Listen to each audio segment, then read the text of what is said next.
வணக்கம் நண்பர்களே, எல்லாரும் எப்படி இருக்கீங்க?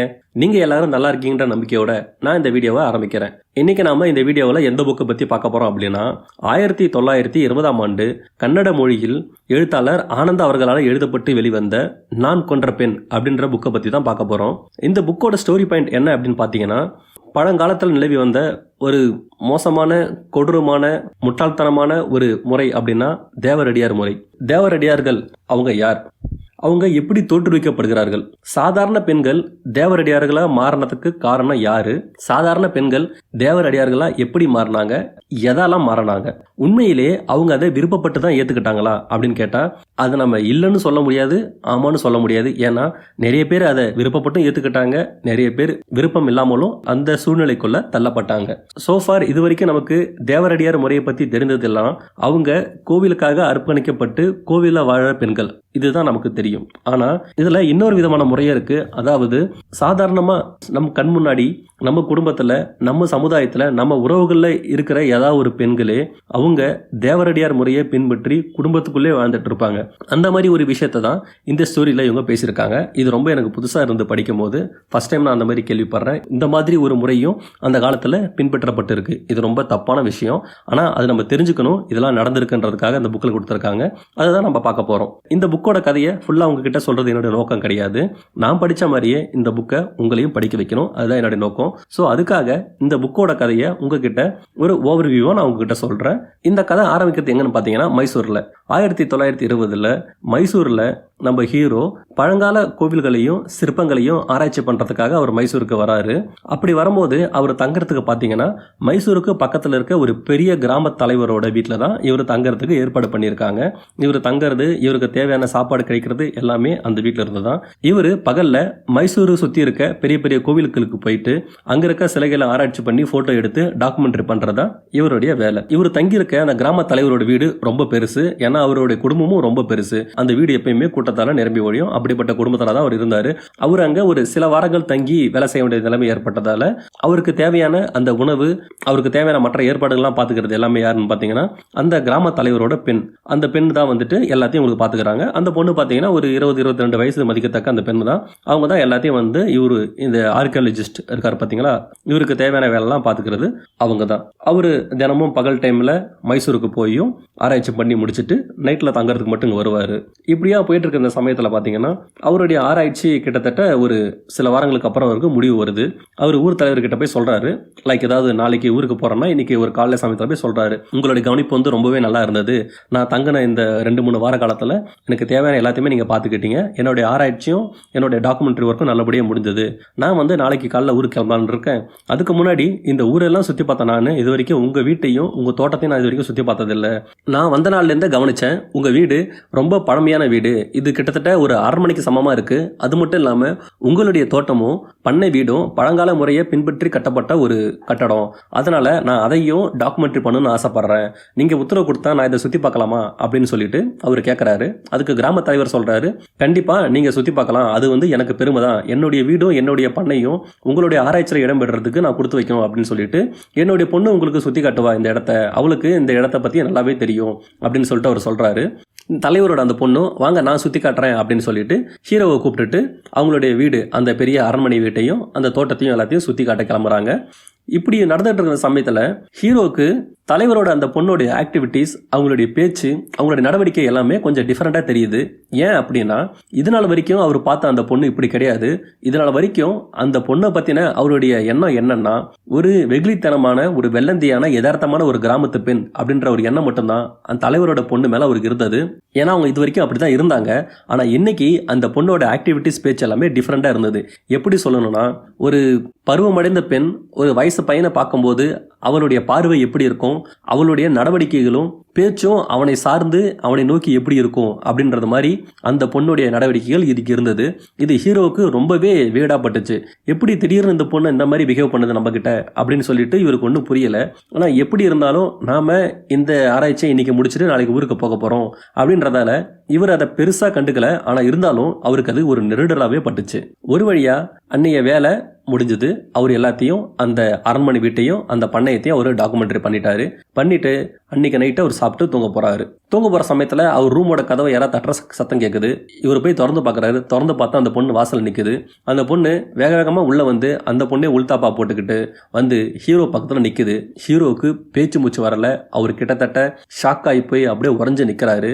ஹீரோ சொல்றாரு, அம்மா தயவு செஞ்சு இந்த ரூமை விட்டு வெளியே போயிடு, நான் ஏற்கனவே கல்யாணம் ஆனவன், அது மட்டும் இல்லாம நீ இந்த சமயத்துல இந்த ரூமுக்குள்ள வந்திருக்கிறது உங்க அப்பா அம்மாவுக்கு தெரிஞ்சா எனக்கு ரொம்ப அவப்பேர் ஆயிடும். என் மேல ரொம்ப மரியாதை வச்சு என்னை ரொம்ப நம்பி அவங்க என்ன இந்த குடும்பத்துல ஒருத்தரா பாவிச்சு இந்த வீட்டுல தங்க எனக்கு அனுமதி கொடுத்துருக்காங்க.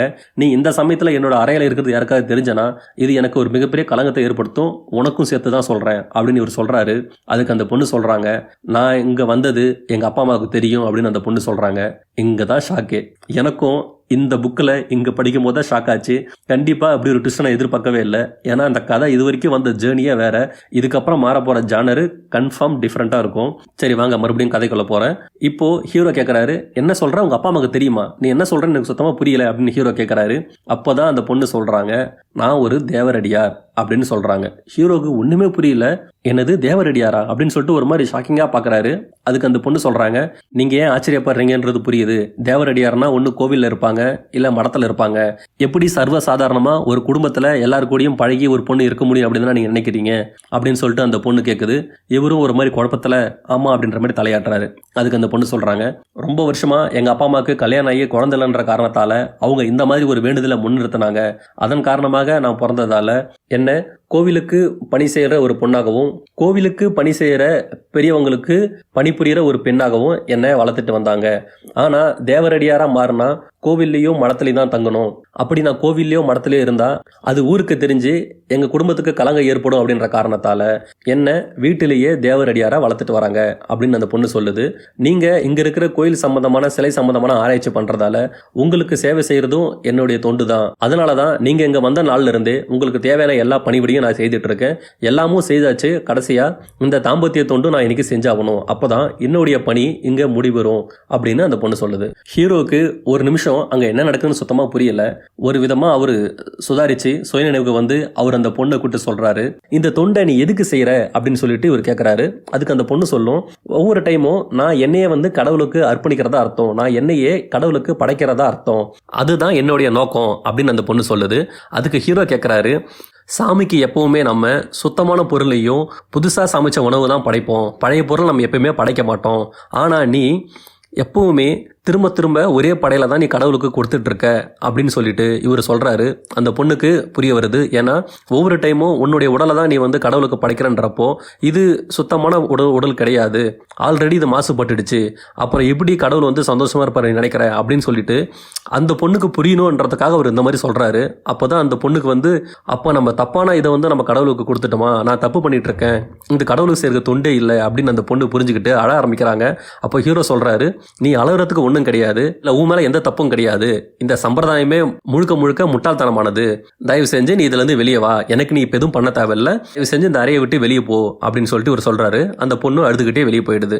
நம்ம ஹீரோவும் ஒரு விதமா மனசை ஒருநிலைப்படுத்தி அவர் தூங்க ட்ரை பண்ணி அன்னைக்கு நைட்டு தூங்குறாரு.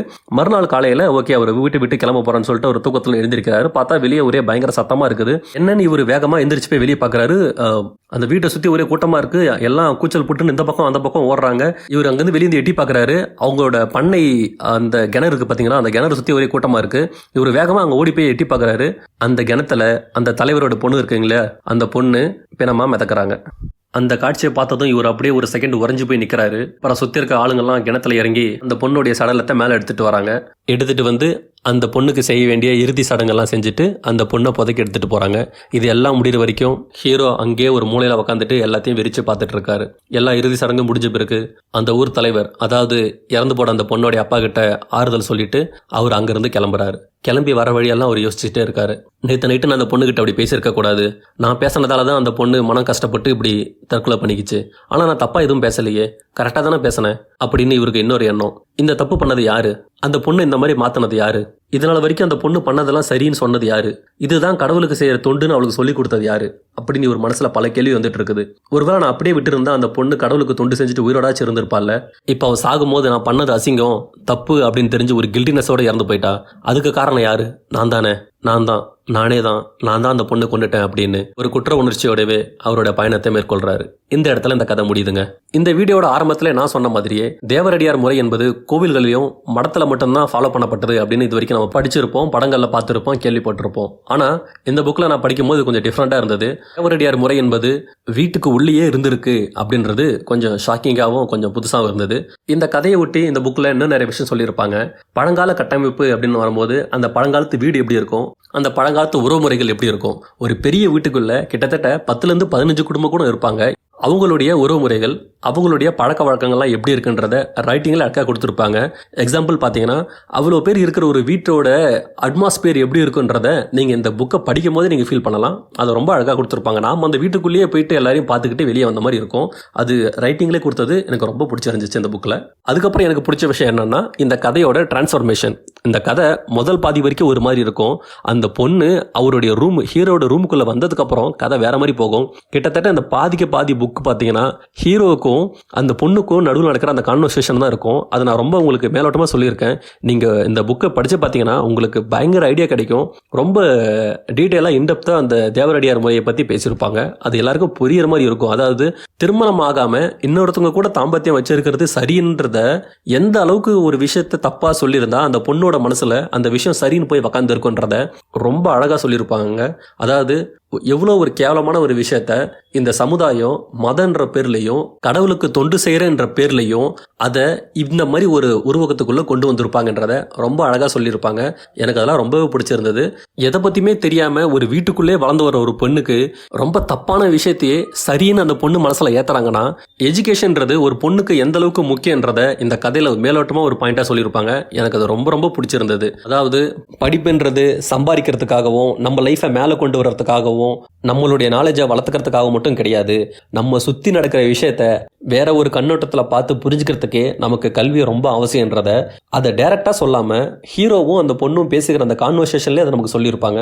அது எனக்கு ரொம்ப பிடிச்சிருந்தது. ஒரு விஷயத்த அதை நான் கருத்தாக சொல்கிறேன் அப்படின்னு சொல்லாமல் அந்த கதை போகிற போக்குலேயே நம்ம அதை புரிஞ்சுப்போம். அந்த மாதிரி இதை கொடுத்துருந்தது, எனக்கு பிடிச்சிருந்தது. அவ்வளோதான் ஃப்ரெண்ட்ஸ், இந்த புக்கில் நான் படித்தது எனக்கு பிடிச்சது, நான் எல்லாத்தையும் உங்களுக்கு ஷேர் பண்ணிட்டேன். உங்களுக்கு டைம் கிடைச்சா, வாய்ப்பு கிடைச்சா கன்ஃபார்ம் இந்த புக் வாங்கி படிங்க. கன்னடத்தில் நான் கொன்ற பெண் அப்படின்ற பேரில் வெளிவந்த இந்த புத்தகம் தமிழில் கன்னட சிறுகதைகள் அப்படின்ற தொகுப்புக்கு கீழே தமிழில் மொழிபெயர்த்து நமக்கு கொடுத்துருக்காங்க. ஓகே, வேற ஒரு வீடியோவில் வேற ஒரு நல்ல புக்கோட வந்து நான் உங்களை சந்திக்கிறேன். Thanks for your time. நன்றிகள்.